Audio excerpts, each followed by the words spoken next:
Yeah, so let's talk about liars, right? It's a dirty word. It's been around since we were kids.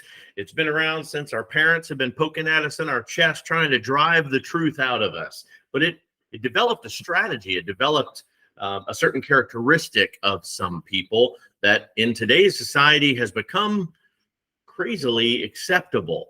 Look, nobody wants to believe that their clients are lying to them, but often they're not. Often we have created an unconscious bias that's put us in a position of all kids are liars, our adults are liars. The only people we can trust is a drunk.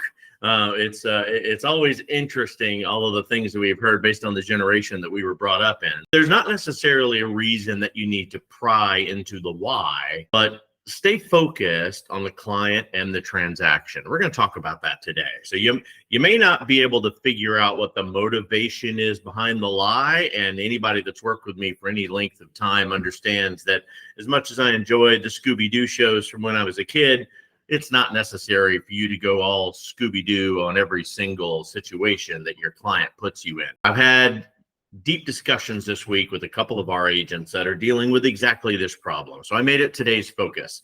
Why are my clients lying to me? Why can't they just tell me the truth? Why can't they just give us full disclosure like we give it to them? So we're going to sharpen your skills a little bit. We're going to talk about the human lie detector and the challenges that you deal with. But most importantly, how do you have it in your real estate professional toolbox? And we're going to dive into some of the signs of how to deal with the client lying. So signs that somebody could be lying to you when it comes to, especially to a real estate transaction. What's the body language? It's tough in today's age because we do so much work on the phones, so much of that, but body language, the eye contact, the ability for them to be able to provide a normal conversation and normal body language when they're in a conversation. Certainly, going back to those of us that have had to deal with our parents or that are parents ourselves, we become that detector of, I'm watching you. You can't look me in the eyes. You always look to the left when you're lying to me. You always wring your hands whenever we're having these kinds of difficult conversations. Understand what body language you're looking at. Trust the fact. Check the information. It's perfectly okay for you to trust and verify. Anybody that's got a military background understands that that's what it's about. It has nothing to do with you putting people on a spot. It's just as simple as having that conversation. They do this to us as realtors all the time, and that's why it's so important that we come from a position of truth whenever we speak to them. Absolutely. Go online, check it out. Here's some of my resources that I looked at when I gathered this opinion. Watch for long pauses of silence. If you're asking a question and they don't have a definitive answer in a decent amount of time, certainly give them a little time to think about it. But if they're not giving you a response, then chances are they may be pulling that information out of their back pocket as opposed to it being foreground information. Trust your intuition. Do the gut check. If you feel like this is a situation or something doesn't make sense based on your experience, that's fine. Doesn't necessarily mean they're in a bad position, but you need to be able to trust that policeman's intuition that's embedded in all of us. Document, document, document. Can't say this one enough. You need to make sure that whenever you're having a conversation that's difficult or where you're predicting that the client, whether they're a buyer or a seller, are putting you into a difficult spot, document that in an email and send it back to them. Hey, based on our conversation today, this is what we agreed to. This is what we're going to move forward on. These are the things we discussed today. I want to make sure that there's no gray area. Spot the spin. If they've got somebody that's consistently changing their story or that something different happened today versus what happened yesterday, that's important too. That drives that they didn't have a good answer the first time, and maybe they're using some of those back pocket resources again. Watch for vague responses. When you're talking to clients and you're asking them very specific questions, for example, when you're talking about the full house disclosure, the property disclosure that we typically sign here in Florida, the client should know if they've ever had a plumbing problem. If they look like they're trying to wiggle their way through it, you might have some problems with vagueness there. And then, of course, be professional and make sure that you're watching your ethical practices. If a client feels like you're backing them into a corner or that you're challenging their situation or story, whether they're lying to you or not, they're going to try to put you in a tough spot. So don't cross those lines. Don't make it personal. Keep it business and make sure to validate all of your ethical studies. So I want to make sure to note while we're going through these things today, why you might perceive some things as lying, but possibly the customer's just in an uncomfortable spot too, right? The conversations that I was having this week with our agents were difficult. These are things like cultural differences. All of these things can make them come across as guarded simply because they're not natural in your state of language, much less in your profession. So be mindful that when you're trying to read through the clients of whether or not you can trust them, they may be doing the same thing to you. So keep these things in mind when you're presenting yourself. And it's easier potentially for me to educate you through how to handle these things if I focus on the client side. But please make sure they understand I'm also trying to focus this as you as a consultant, how you should have these mannerisms corrected in you too. And sometimes just the visibility and just the repeating of some of these things that all of you feel like you know is enough to make things a lot smoother for you in those day-to-days. So before you jump to any assumptions, ask your clients, what do they think is going on? Just because someone could be lying to you doesn't mean they're intentionally lying to you. They may simply just be pushing an opinion through that they've heard from another relative or another situation or not. Not every situation is intentional, but we're going to break into these today and make sure that everybody understands there's a lot of reasons for our clients to act like they act. There's a ton of misunderstanding that can be put in the foreground that doesn't give us a good impression of why our customers are acting the way they act. We're going to talk about those things today. So recognizing signs of their body language. Let's dive in. When you first meet your clients, you might not know them personally. Chances are you don't. Your goal is going to be to build rapport during those first interactions, put them at ease so they can understand and observe you, and you can understand and observe why they have the body languages and the communication styles that they do. This is called baselining. When you're talking about the psychology of the client, it's important for you to know that this is how this person acted from the first time I met them. This is how intelligent they are, how vague they are, how misunderstood they are, how miseducated they might be on certain topics. If they tend to lean towards someone's opinion versus checking things out for fact, it's going to make them sound like they don't know what they're talking about when they're having discussions with you. So it's important for you to be able to distinguish these things, but make absolutely sure that you're baselining them correctly and not comparative against another client or another person in the room, for example. There was a really cool article that I read on this about Chris Voss was a former FBI hostage negotiator.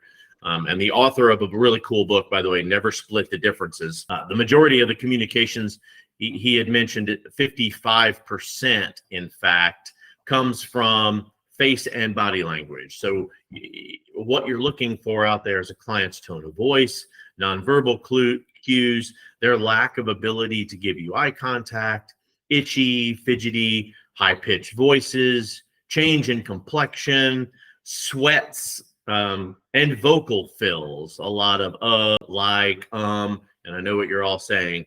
This entire generation is lying to us that we're dealing with today because they don't know how to speak in complete and full sentence structure without adding a whole bunch of filler words. Trust me, it's something that I discuss with my kids all the time, so I know where you're coming from.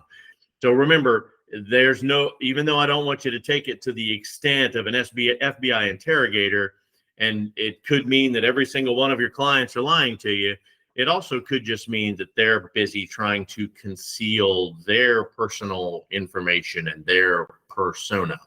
Not a lot of people are comfortable with exposing themselves and giving you more information than they feel you need or deserve. However, when your clients veer into avoiding direct questions about the house or the buying process or their lending or things that they have heard from title or their financial situation, it's going to be a huge red flag for you. And with simple questions of what are your budget, and there's a lot of naivete around what their expectations are, you certainly are going to have to push them more towards qualifications. And although that's not your role in the transaction, it's important for you to feel very confident when you're talking to the client about each of the stages of the entire engagement and the entire transaction, that they know that you know that you're going to be very involved.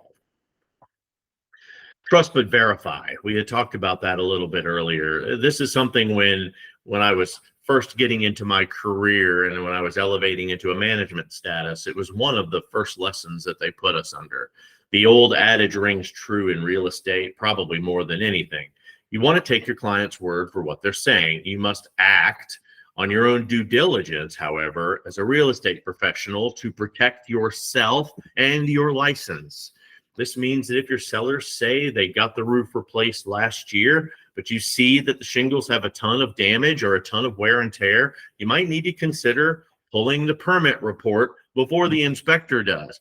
Certainly, if you want to lean on the inspector or tell them, hey, the roof looks in bad shape, it's possible that you didn't get as good a contractor as you had hoped.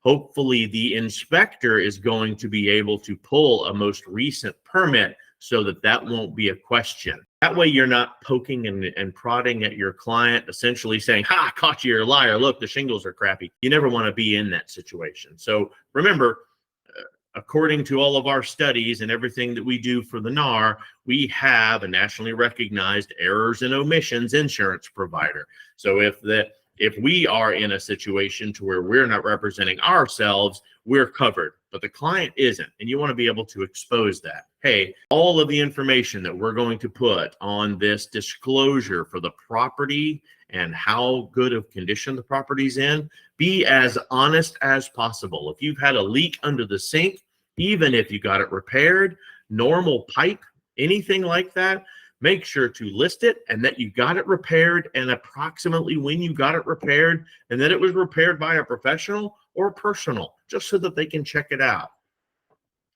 I can give you a good example on this one, right? Here, you're with a new set of buyers. They found their perfect home. Turns out it's back on the market because it fell out of contract. Your buyers want to make an offer and you asked, hey, what happened to the last deal?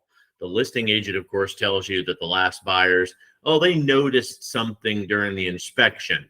Then you see that the seller's property disclosure has not been updated since the listing went live originally. It is your responsibility under your due diligence clauses for your license to say, hey, if the last buyer backed out because they found something, can you please have the seller update the property disclosure to meet that expectation? Or can you provide us a copy of that inspection so that we can save each other some negotiating time and making sure these problems are fixed quick?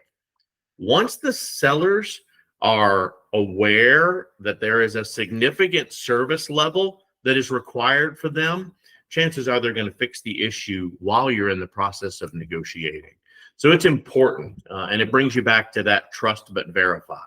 You've all done more than one transaction. You've all got good case study under your belt. Know what those case studies have taught you. Understand that not every agent is going to cross all the T's and dot all the I's as efficiently as you are.